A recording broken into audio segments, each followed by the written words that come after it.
Hey, don't let me do a mic drop. Huh? Sorry for the back close, but anyway, life happens. You don't do whatever you want in your life, so today I'm dressed like this. So nice to meet you, I'm Benjamin. I'm going to talk to you about insurance. So I will not talk to you about RAG or all these technological things. Many people will talk about that later on. I will talk to you about what we do with that in this specific vertical, which is insurance.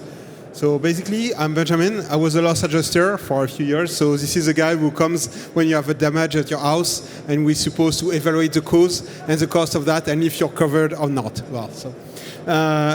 This is the two associates who work with me on this project, Vishnu and Christophe. Feel free to reach out if you want to learn more about us. And the way we see things is when we care, we solve.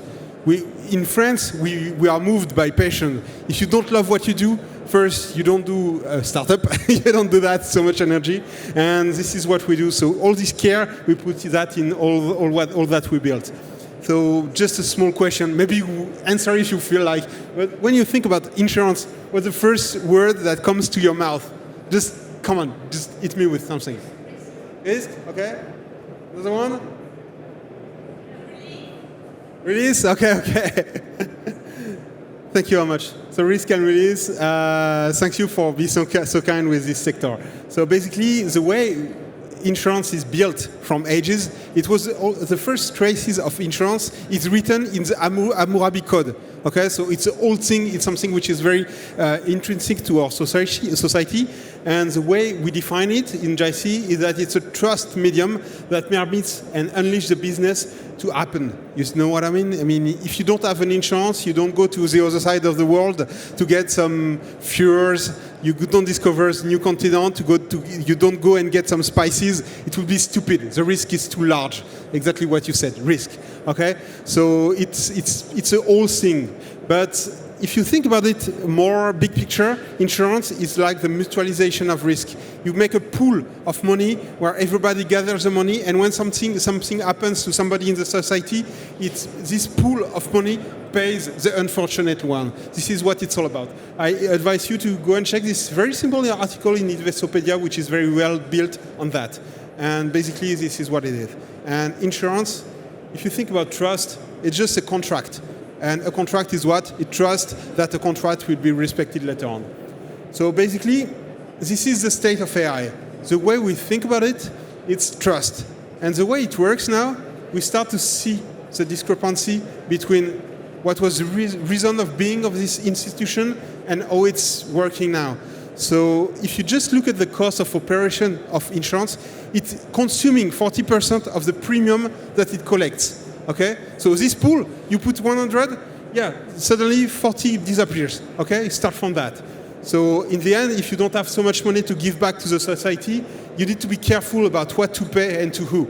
So there is mistrust leading to this scarcity of resource. Okay, when money is sharp, I mean, everybody gets complicated. You see it nowadays, by the way, in France. Anyway, let's go ahead. So there is mistrust. So the insurance has to be very careful about what it pays to who. So fraud is becoming a very big issue. It's always been fraud. I mean, we're all human beings. We fraud once in a while, here and there. That's life. But it's becoming complicated when there is not much money to accept that. You know, there is this Gaussian curve when you can accept 95% of stuffs. And if 5% of the people do fraud, that's fine. But if more, you start to be picky about that. So, and on the other side, if insurance doesn't trust the policyholder, why would the policyholder trust the insurance? Okay, and this mistrust. I mean, you can do some questionnaires and stuff and get some statistics. It doesn't matter. What we have in France is a beautiful institution which is called the Médiation de l'Assurance. So this Médiateur de l'Assurance, it's an institution that gathers the claim from the policyholder against the insurance company. And 2 days ago, in the Financial Times, we had an article telling that 71% of the claim for home insurance were paid, which means that 29% of them were not paid. The issue is starting to be visible, okay? So it's there.